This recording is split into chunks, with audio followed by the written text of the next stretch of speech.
Algo extraño sucede en el panorama artístico holandés de inicios del 1600. Los jóvenes artistas, para terminar su formación, viajan a Italia, hacen su estancia en Roma y vuelven totalmente cambiados. Defensores del claroscuro, de la luz enfocada, del tenebrismo, de las formas naturales, vuelven caravallistas.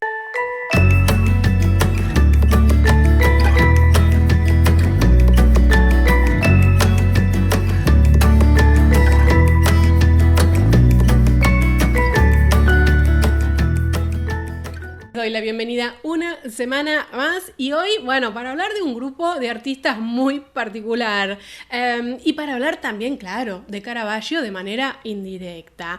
¿Por qué se dice que alguien es caravallista? Bueno, vamos a saber quién es Caravaggio entonces. Michelangelo Merisi da Caravaggio nace en Milán. Se creía que era de Caravaggio justamente, de ahí su sobrenombre, pero ya se ha demostrado que él nace en Milán y muy pequeñín se traslada a la zona de Caravaggio, que es bastante cerca igual, bueno, por cuestiones de negocios del padre. Lo cierto es que él nace hacia los últimos 30 años del siglo XVI y pasa unos pocos años, 10 años para ser más exacto, porque muere en 1610 del siglo XVII. Y el hecho de que viviera muy pocos años tiene que ver, bueno, con él, ¿no? Con Caravaggio como persona, un tipo pendenciero, conflictivo. Lo cierto es que muere de una manera bastante triste. Él se había tenido que autoexiliar, se escapó en realidad de la policía vaticana cuando mata a una persona. Él comete asesinato en el año 1606, se escapa a otro país, a Nápoles. En ese momento Nápoles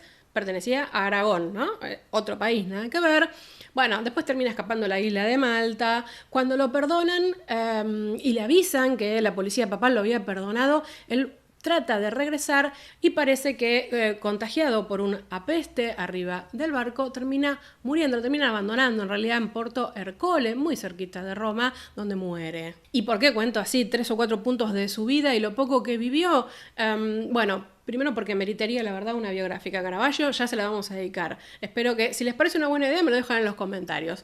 El punto es que Caravaggio, por su estilo de vida, por lo que acabo de definir de su personalidad, nunca fue un pintor que buscara formar escuela. Y sin embargo, a inicios del 1600 estamos rodeados de caravallistas. Todos los artistas que entraban en contacto con él quedaban absolutamente contaminados, prendados. ¿De qué? De su naturalismo al pintar, es decir, del realismo que imprimía a las figuras. Esto se llama naturalismo y les explico por qué. Porque el realismo como movimiento, nada, mucho tiempo después, estamos hablando del siglo XVIII, siglo XIX, estamos hablando de Courbet, de Millet, nada que ver, eso es realismo.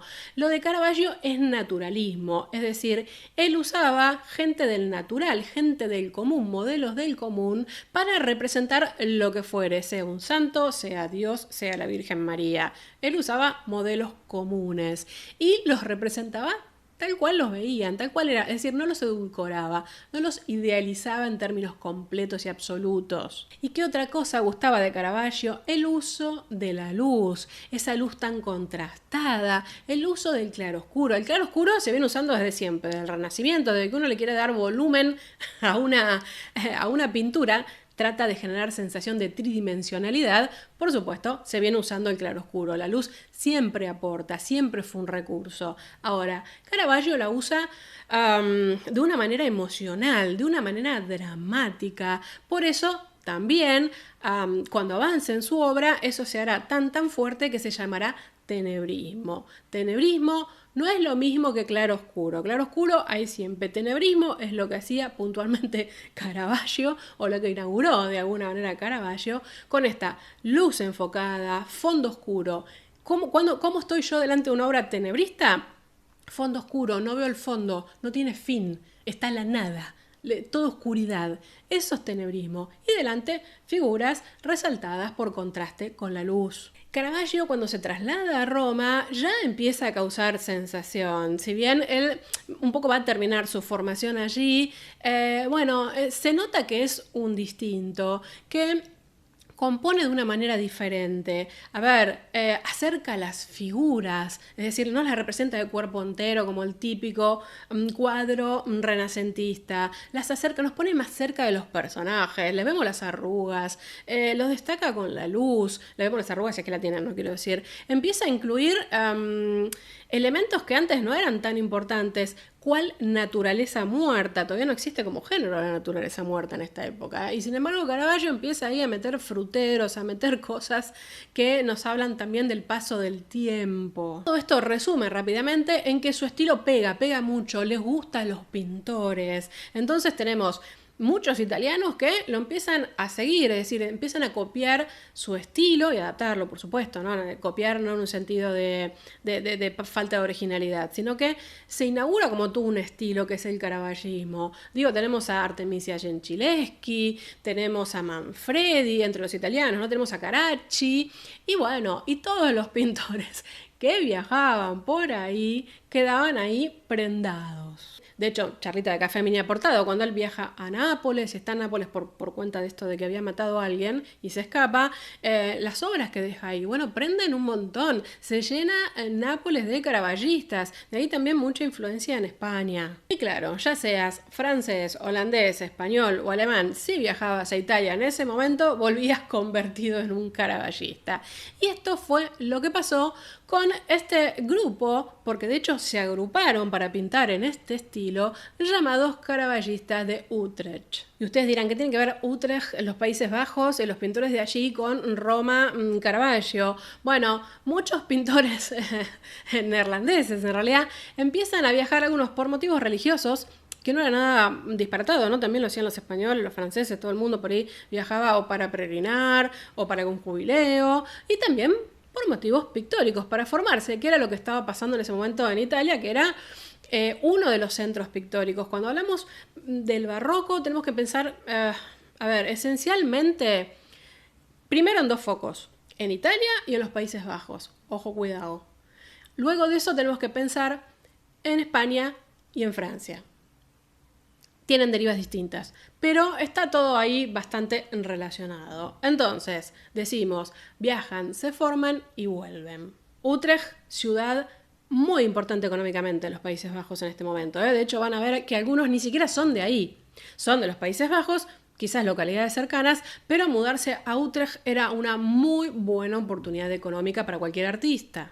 Además, hay que decirlo también, que es un factor importante, y es que Utrecht era como el último reducto católico que quedaba en los Países Bajos. El resto era protestante. Entonces, las familias católicas optaban por mudarse a esta zona. Entre 1610, 20 y 30, se llena de familias católicas Utrecht y se incorpora todo este estilo italiano de pintura que también tiene mucho que ver con la iglesia y con el fomento de la contrarreforma. Yo hoy en particular voy a traer a 3 y 1 en realidad, digamos, a los 4 primeros iniciadores de esta corriente caravallista que se instaló en los Países Bajos, porque me parece que sientan un poco las líneas, ¿no? ¿Qué es lo que traen de Caravaggio y qué es lo que incorporan ellos o qué impronta propia le dan? ¿Y por qué es importante conocer a los caravallistas de Utrecht? Bueno, más allá de por sus obras, que algunas son muy destacadas y otras no tanto, digamos todo,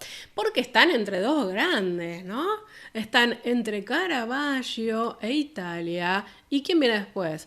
Y Rubens, y la pintura flamenca. Vamos con el primero entonces, Hendrik ter Brugghen. Él creo que fue uno de los iniciadores, digamos, de toda esta escuela, por eso es el primero que traigo a cuenta. Él nace en La Haya, o se cree que nace en La Haya porque no hay mucha información de su vida, y que, bueno, lo que comenté antes, ¿no? Su familia católica se traslada a Utrecht. Casi todos los pintores de ese momento en Utrecht se forman en el taller de Abraham Broemert. Y por supuesto, nuestro amigo Hendrik no va a ser diferente y a los 13 años inician este taller. ¿Y por qué destaco esto? Primero porque los otros también, la mayoría se formará, si no me equivoco, sí, se formará con él, y porque en ese momento, o el estilo de Broemert, tenía mucho que ver con el manierismo. Pero vamos a la cosa interesante de todo esto. En 1604, ter Brugghen se instala en Roma. ¿Y por qué digo 1604 así lento y muy destacado? porque Caravaggio todavía estaba en Roma, él se va en 1606, es decir, que es probable que lo conociera. Se cree que además de tratar con Caravaggio y de estudiar las obras de él, también frecuentó muchísimo a Orazio Gentileschi, con lo cual, bueno,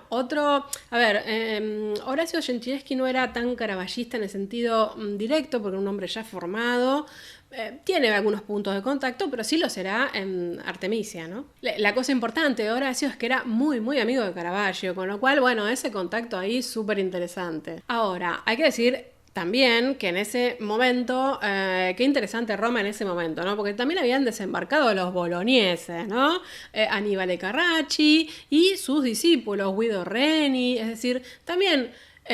incluso Guido Reni en un momento fue medio tenebrista, con lo cual todos terminaron un poco influenciados por Caravaggio. ¿Y por qué nos interesa Terbruggen? Porque él hace como una especie de mixtura entre su formación manierista y lo que aprende y lo que estudia del caravallismo. Cuando él vuelve a Utrecht, empieza a pintar en general temáticas muy parecidas a las de Caravaggio y toma bastantes esquemas compositivos de Caravaggio. Quizás vamos a poder notar ahora a lo largo de las obras es que trabaja un poco más con la línea, es decir, se nota que era un tipo como muy metódico en el diseño de la obra y eso un poco lo distancia de Caravaggio.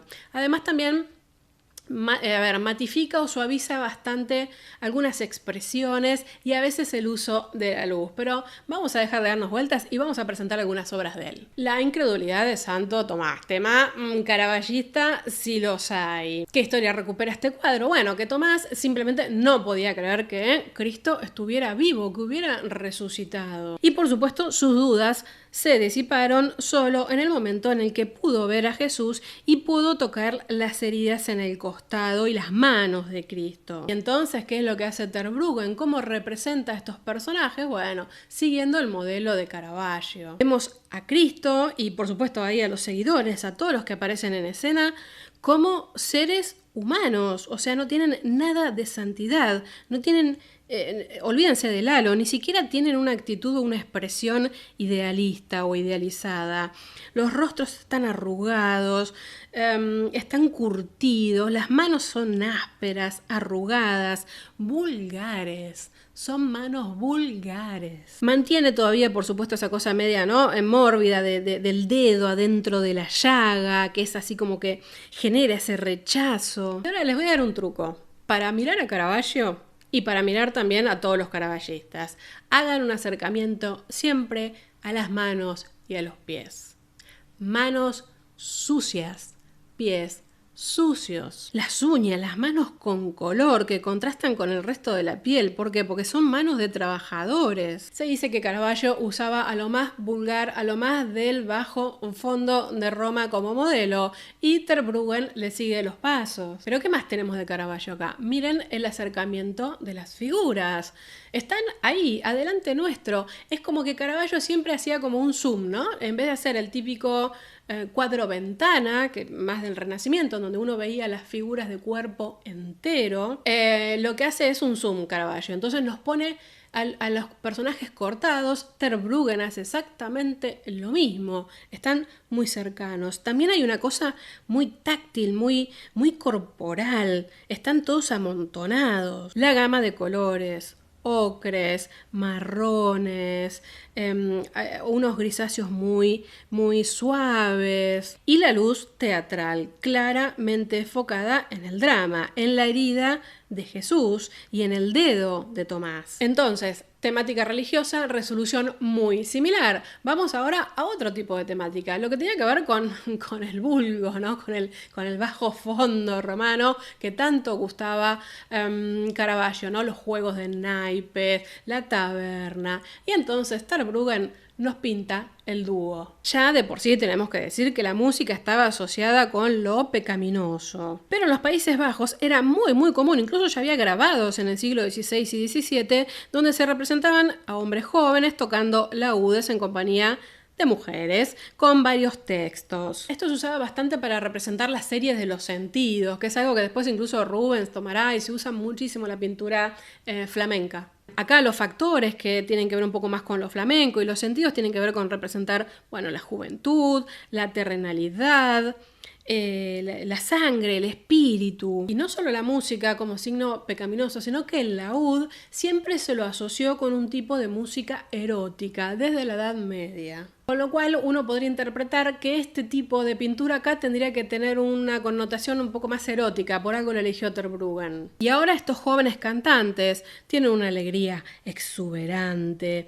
los cuerpos, ¿no?, están ya desarrollados, tienen colores brillantes esas carnaciones, tienen una vestimenta muy típica, casi teatral, de estilo bohemio, las plumas, ¿no?, esa boina que tiene el cantante emplumada que se usaba mucho para indicar sensualidad. El vestido, por supuesto, escotado de la joven, ¿no? También es una pista bastante clara. Pero se supone que esta idea tan frívola, así, tan directa como está presentado, tiene que ver con una enseñanza moral. Esto es algo bastante típico de los Países Bajos, la verdad. Y ahora, este es interesante para comparar con Caravaggio, porque ustedes me van a decir, y acá no hay tenebrismo. No, pero el primer Caravaggio no era tenebrista, era naturalista, es decir, los personajes, la realidad, la cercanía con lo cotidiano, no necesariamente tenebrismo. Los colores son un poquito más vivos, aunque siempre, ¿no?, discurren entre los ocres y los marrones, los colores tierra. Hay un trabajo del claroscuro, lo que no hay es un contraste, con lo cual no habría que pensar en esta obra que se aleja de Caravaggio, sino todo lo contrario, que recupera al primer Caravaggio. Por lo demás, escena típica de taberna y los personajes bien cerquitas nuestros, ahí recortados. Y ahora traje una última obra de Terbruggen para poder contrastar con sus aportes, quiero decir, y también la influencia del comitente. En este caso vamos a ver una crucifixión. Y ustedes me dirán, ¿qué tiene esto de caravallista? ¿Qué tiene esto de barroco? Bueno, hay que empezar a analizarlo de distintas formas. Primero, esta es una pieza para una iglesia, con lo cual, al igual que Caravaggio, ¿cómo se presentan las figuras? De cuerpo entero. Esto no es para cualquier lugar, es para un altar, es para decorar una iglesia puntual. Con lo cual vemos que hay un estilo un poco más arcaizante en la obra, casi góticas por momento, ¿no?, cuando vemos esos cuerpos. Poca profundidad en el espacio, es verdad. Aparece un fondo oscuro, pero que no llega a ser tenebrista, podemos ver hasta dónde alcanza. Es muy interesante el tema del cielo también porque estaba pintado con un fondo azul. Esto se supo con estudios de la obra, pero el pigmento que se usó parece que duraba muy poco y bueno, quedó finalmente así marrón. Hay poco trabajo con la dimensión, ¿no?, con el fondo, pero aún así los cuerpos están ubicados, sobre todo el de Cristo, ¿no?, un poco escorzado, un poco grotesco. Es como una mezcla de todo este cuadro. Digo, en ese sentido es muy interesante, porque la expresión de los personajes por un lado parece un poco gótica, pero por otro lado ese Jesús parece como bastante real, ¿no?, bastante natural. Incluso la palidez del cuerpo, la sangre brotando. Es una adaptación, simplemente eso. Lo que te pide el comitente, tampoco te puedes hacer tanto loco. Y ahora, para cerrar con Terbruggen y pasar al otro ejemplar, al otro pintor que traemos hoy, sí quiero destacar que fue bastante valorado por Rubens. Rubens decía que Terbruggen era como el único pintor que valía la pena en esa zona. Pero yo creo que Van Honshorst es bastante destacado. Ahora vamos a conocer su obra. Este sí nació en Utrecht y murió ahí. Creo que es el único que nació y murió ahí de corrido, digamos, de familia católica, por supuesto. Él viaja y está en Roma entre 1610 y 1621, con lo cual lo más probable es que no haya llegado a conocer a Caravaggio, pero bueno, fue un pintor muy destacado por el tema de los nocturnos, ¿no?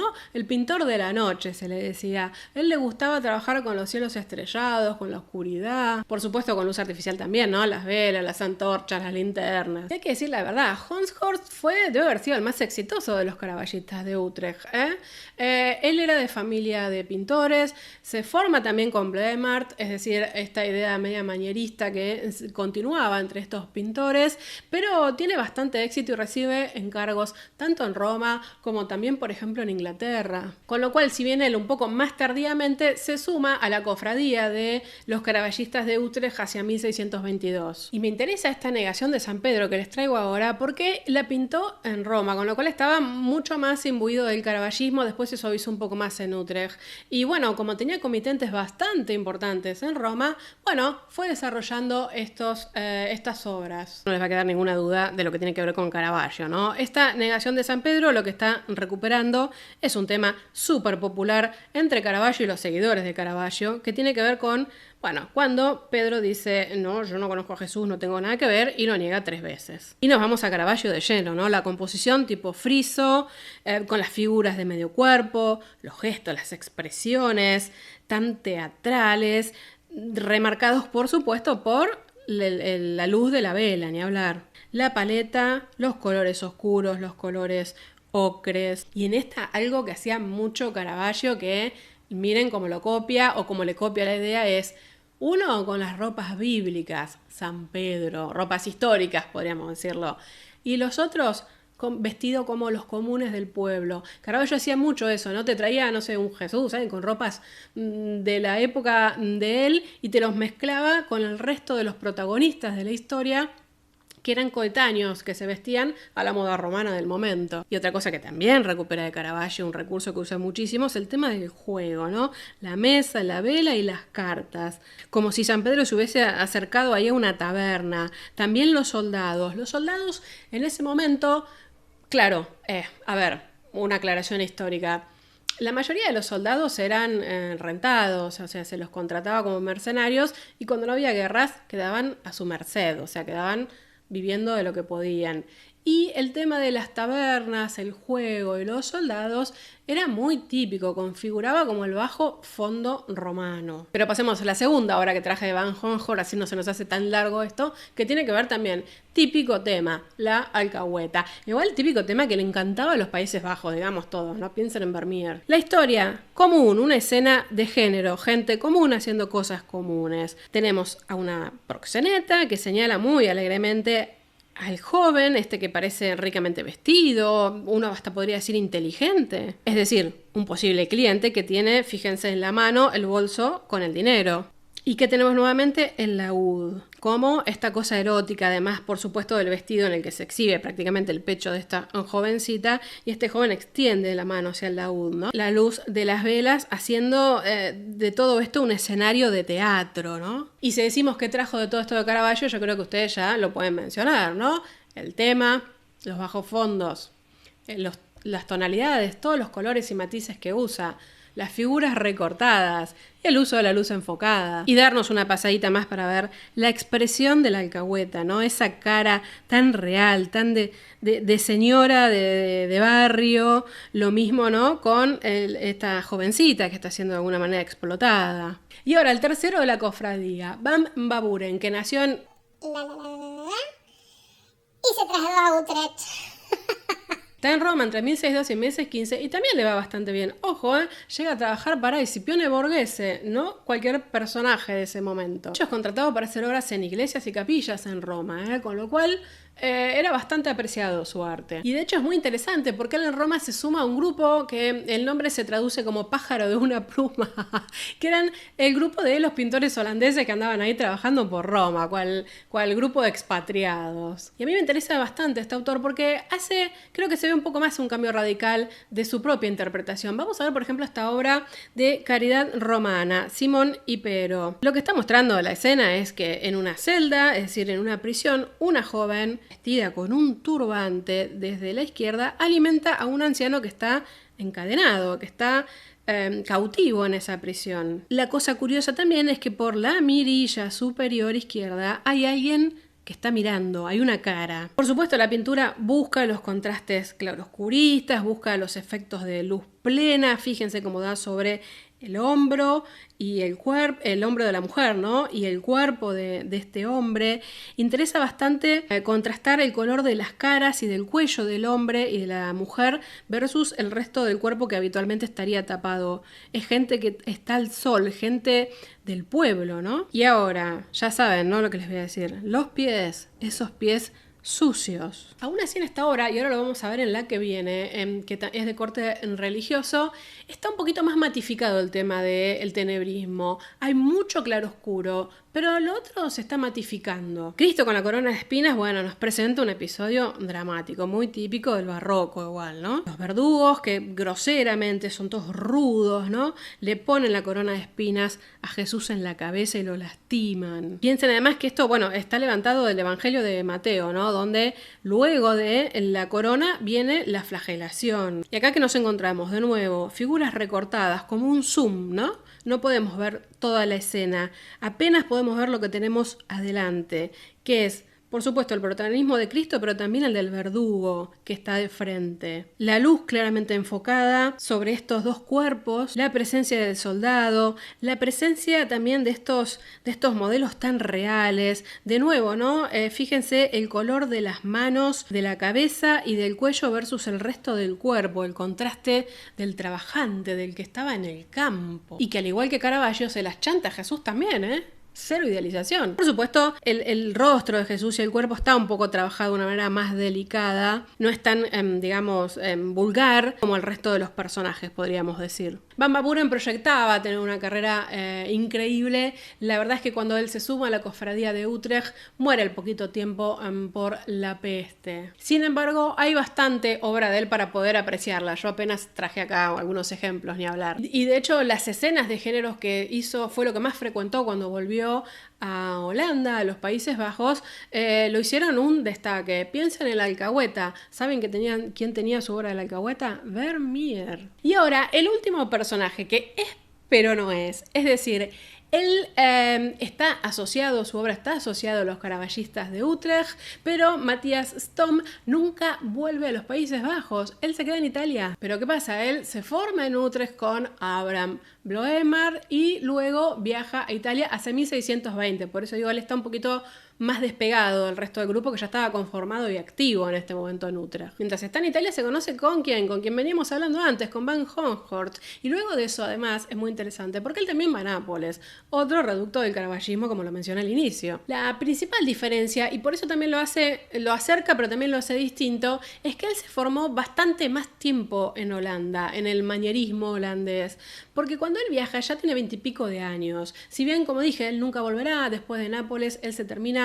asentando en Sicilia, que es donde muere. Bueno, vemos un híbrido bastante extraño aquí. De él, lo que les traje, un tema bíblico típico de los que se le solicitaba a Caravaggio y de los que vimos antes, que tiene que ver con la incredulidad de Santo Tomás. Nuevamente, ¿no? Recuperado del Evangelio de San Juan, tenemos al apóstol Tomás que introduce los dedos en la llaga del costado derecho de Cristo para cerciorarse, para certificar que efectivamente resucitó. Encontramos los tipos populares, ese naturalismo de Caravaggio en la expresividad de los rostros, las manos, la rugosidad de las carnaciones, los cuerpos esos así tan como medios amarillentos que parece que estuvieran enfermos. La cara de Cristo, sí, un hombre joven, ha resucitado, ¿no? Con lo cual un poco más joven tendría que estar, pero bueno, es muy táctil, es muy real. Por supuesto, igual no deja de contrastar contra los otros tres personajes, aunque uno, a nuestro protagonista que duda, a nuestro Santo Tomás lo tenemos de espaldas. Figuras recortadas, los paños muy plegados, muy más de la escuela flamenca en ese sentido, de la ropa de Jesús. Y acá ya empiezan las influencias de las influencias, ¿no? Porque algunos dicen, bueno, el tema es caravallista, ni hablar. La presentación también. Pero se asume que se inspiró mucho más en la misma obra de Terburgen que en Caravaggio. Más que nada se dice esto por la ubicación de Tomás, ¿no? Que para que no esté del lado izquierdo y tenga que cruzar todo el brazo para la herida de Jesús, lo ubica del lado derecho, al igual que Terburgen. Por lo demás, creo sí que esta es una obra absolutamente tenebrista. Miren el fondo, negro absoluto, está la nada, no lo podemos dimensionar, no lo podemos medir. Y el trabajo dramático de la luz. Y si tienen más dudas, acérquense a las manos. Las de Cristo mismo, están sucias. Recupera también este contraste, ¿no? Entre la vestimenta o la presentación más bíblica que encontramos en Jesús y el resto de los personajes que son del común, vestidos a la moda de la época del pintor. Y esta obra es súper interesante porque además tuvo problemas serios de atribuciones y se lo habían atribuido antes a miembros del propio grupo de Utrecht. Primero se creyó que era de Van Honghorst, después se atribuyó a Terburgen y finalmente se terminó demostrando que era de Matthias Stom. Para cerrar, caravallistas hubo muchísimos, tanto en Italia, también como dijo hubo influencia en España, ni hablar, en Francia, ni hablar, pero bueno, me interesaba traer aunque sea a este grupo que además se reunieron, ¿no? En forma de cofradía para defender los valores de la pintura de Caravaggio, el naturalismo, el chiaroscuro, el tenebrismo, la naturalidad de los personajes, estas cosas tan reales, tan cercanas a nosotros y su estilo compositivo. positivo. Respiro y digo, además es un grupo muy importante porque fue casi el punto de partida del siglo de oro de la pintura holandesa. Hay toda una síntesis de estilo que va a terminar repercutiendo en Rubens, en Rembrandt, en Vermeer. Quiero decir, es un grupo muy importante y me alegra hoy haber podido presentárselos. Hasta aquí entonces la entrada del día de hoy. Espero les haya resultado de interés, les haya gustado. Gracias por acompañarme. Sí, por supuesto la pasaron bien y les interesó el tema, me regalan un like, lo comparten para que lleguemos a más personas que se puedan interesar en temas de arte. Ya saben, nos vemos todos los viernes. No olviden de suscribirse si es la primera vez que pasan por aquí y les dejo mis contactos de redes para que sigamos ahí como siempre interactuando, intercambiando comentarios y compartiendo noticias y muchas cosas más. ¡Adiós!